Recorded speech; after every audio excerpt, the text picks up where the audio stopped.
مرحبا مجددا جميعا. Welcome again. I hope you're all well and in good health.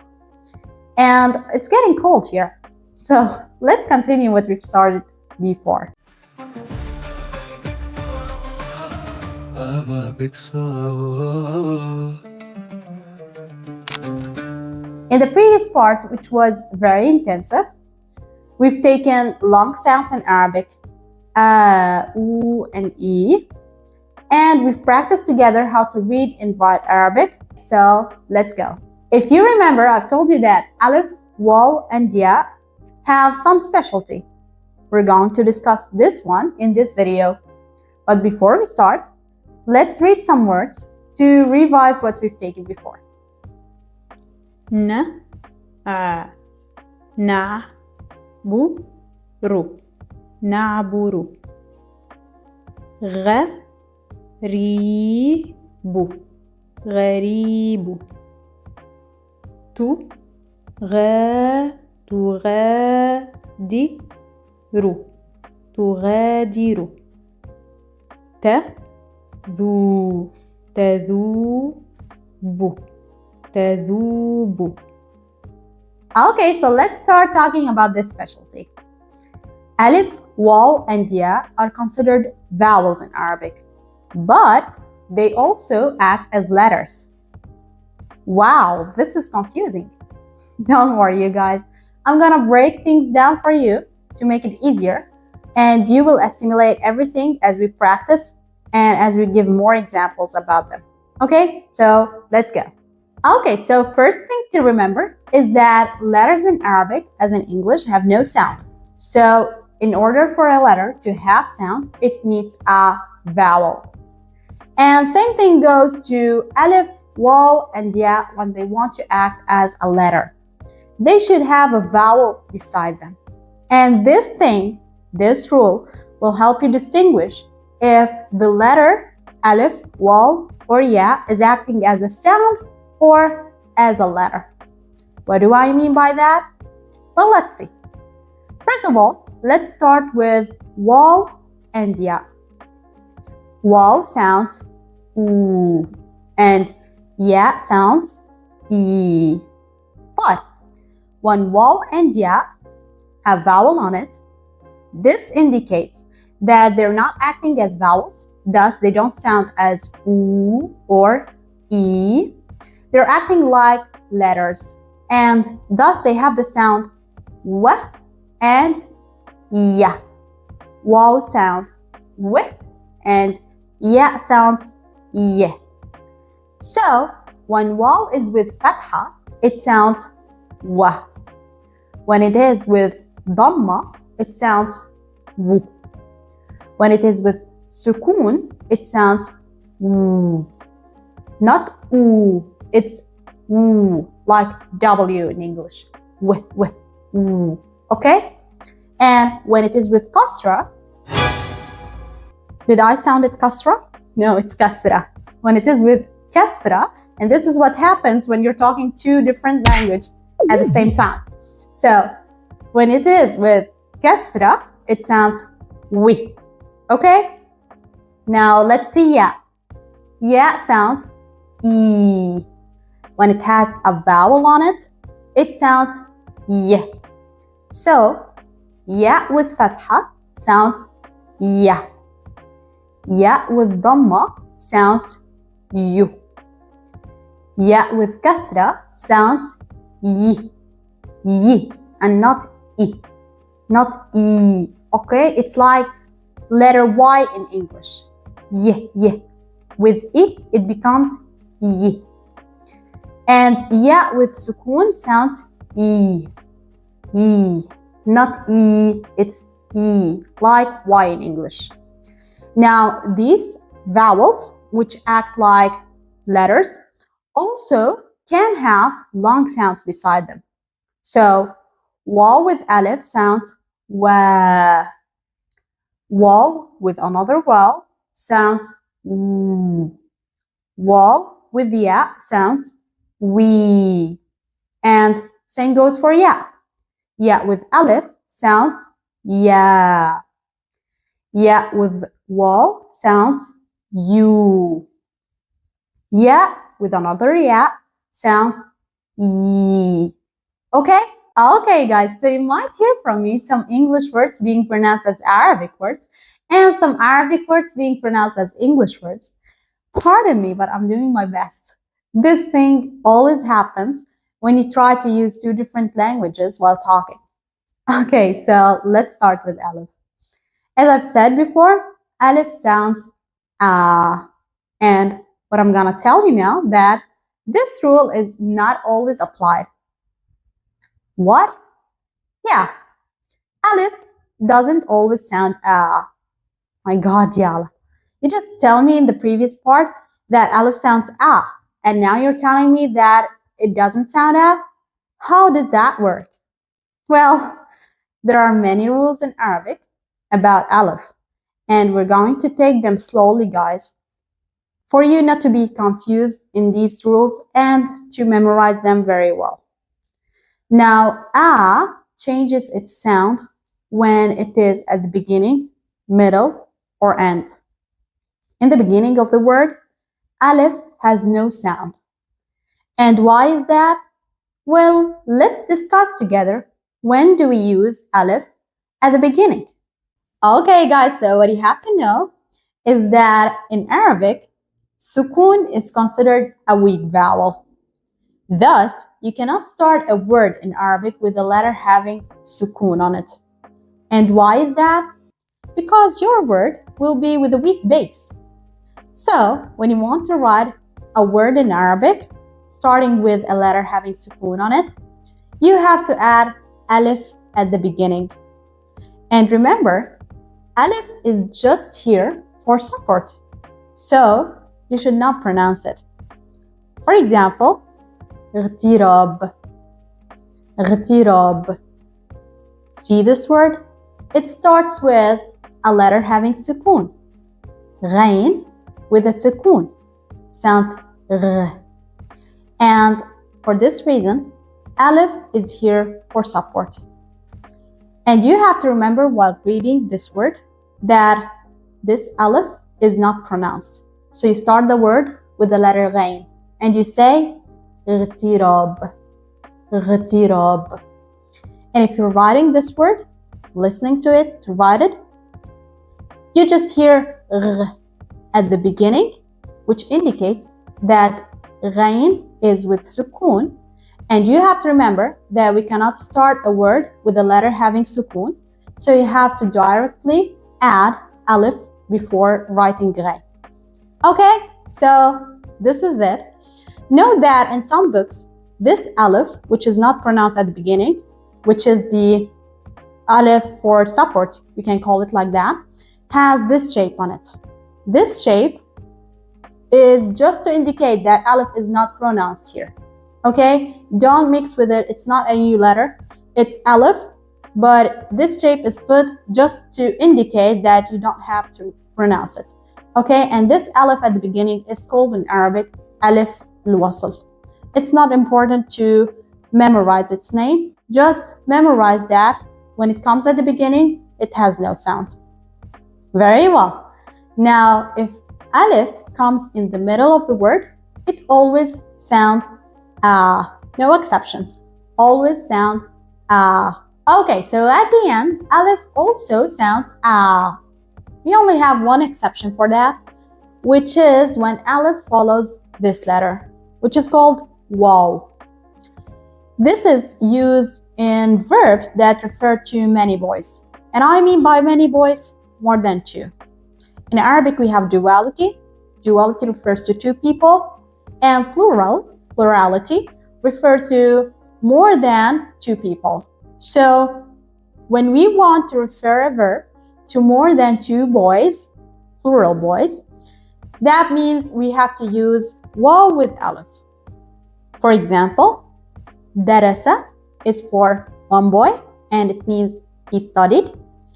Darasu is for many boys and it means they studied. Okay, so here Alif is not pronounced. So while reading, if you see this word and you just detect Alif at the end, you have to pay attention that Alif follows waw at the end of the word. Thus, you don't have to pronounce it. You just say darasu. Okay, and if you're writing a verb referring it to many boys, that means that you have to remember that this verb should end with waw and alif, especially if it comes in the past. Okay, so very well. We've taken the sounds of alif. Let's recap them. At the beginning, alif has no sound. In the middle, alif sounds a. At the end, alif sounds a, except when it follows waw, it doesn't have any sound. Very well, but we didn't discuss together when alif can act like letter. And that is pretty confusing. So let's discuss it together. Okay guys, so what you have to know is that Arabian people decided to use a certain decoration, or let's call it design, on alif in order to help people not to get confused between alif, which acts as a sound, a vowel, and alif, which acts as a letter. And this character is called Hamza. Hamza. Hamza looks like S in English. And when it's placed on alif, it indicates that this alif is a letter. Thus, it sounds eh. So, alif with fatha sounds ah. Alif with dhamma sounds u. Alif with sukoon sounds eh, eh, eh. And alif with kasra sounds I. Okay, and here when we write alif with kasra, we place the hamza below alif. Alif can also have long sounds. When alif comes with another alif beside it, we don't write in Arabic two alifs. So what we do is that we place an alif and we put this character on it, which indicates that this letter is composed of two letters, alif with another alif, and it sounds okay?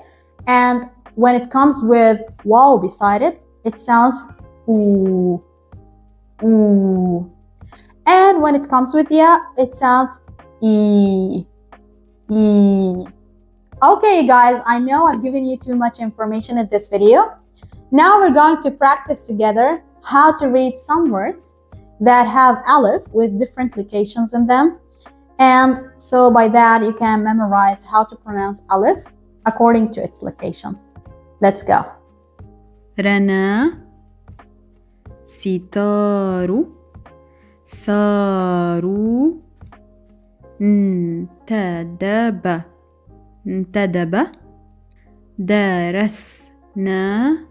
درسنا زار بنو انتشر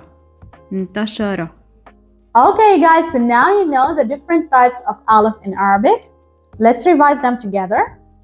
This one with this shape on it is called alif al-wasl. And this one is used at the beginning of the words that start with a letter having sukoon on it. And it indicates that this alif has no sound, so you should not pronounce it. Now, this one with Hamza on it is called Alif al-Qata'. And this one indicates that this alif acts as a letter. Thus, you have to pronounce it as ah, u, I, u, or e, according to the vowel it has. This one is called Alif al-Mad.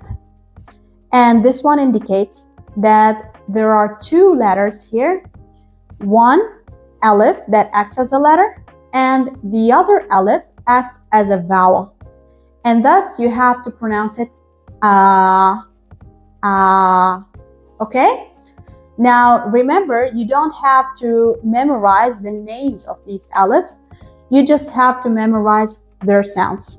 Okay? So now let's revise everything we've taken in this video. Let's go. A, U, I, A, U, I. No sound. A, wa, wi, wu, wa, wu, wi, u, u, yi, yi, ya, you, ya, yi, you. Okay guys, I know you're tired. I'm also tired. I've spoken too much in this video. Now we're going to practice together how to write some words in order to memorize very well the sounds and the letters we've taken in this lesson. Okay, so let's go. Okay everyone, so now we're going to write a few words together. Let's start with the word بيت. بيت, which means a house. First of all, we start with ba at the beginning. Ba, yi. See, I hear, listen to the sound y, y. So this is ya, yi, and it has sukun on it. So it becomes ba, yi. Bayi, tu. Ta at the end. Okay, now let's write buyutu. First of all, buyutu. So the word buyutu starts with bu, which is ba at the beginning with dhamma. It gives us bu. I didn't put waw because it's not buyutu. It's buyutu. Okay, see here, ya has a long space. Ya has a long sound. Ooh, you. Okay, so I'm gonna write y, oo, which is wow, gives you bu, you, tu. Okay, so now let's write the word wadi. Wadi. And wadi means valley. If I listen to the word wadi, I just recognize that wa is long. Okay, so it is wa, means wow. And because here I have the long sound wa, means I have to put alif. And then d. D is da with ya. D, e, d. And see, here waw is a letter. Waw doesn't have any sound. We put a in order for waw to have a sound, which is wa. And here ya acts as a vowel and not as a letter because it doesn't have a short vowel on it. This is first. And second, because here it sounds d. That means d with e. And e is ya, so we placed ya beside d to become d. Okay?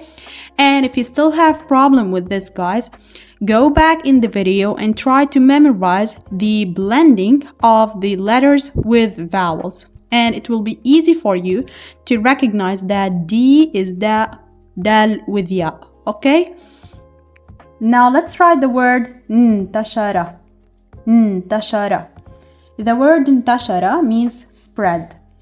And if I want to write this word, I start with n, which is noon with sukun. But I have to remember that in Arabic, I'm not allowed to start a word with a letter having sukun on it unless I put a support before it. So I should add alif before it. Okay, so I wrote n. Now I have to write ta, which is ta with fatha. Ta, sha, also sha with fatha, and ra. Tashara. Now what you have to know, guys, that if you're writing this word in naskhi, you have to write it this way. This is alif al-wasl. Ta. And sha, you write it with two teeth. انتشر. Okay? This is it. Okay, guys, I know you're putting hard work here, and I'm really proud of you. I'm really glad to help you. And just remember that Arabic language is not an easy language. Things may seem difficult at first. It's not impossible. By practice, you can overcome everything, and things will get much easier as you practice with me. Keep on practicing, keep on putting the hard work, and we will reach the best result as we end this course together. I'll see you in the next lesson. Don't forget to solve the worksheets, and good luck. Goodbye.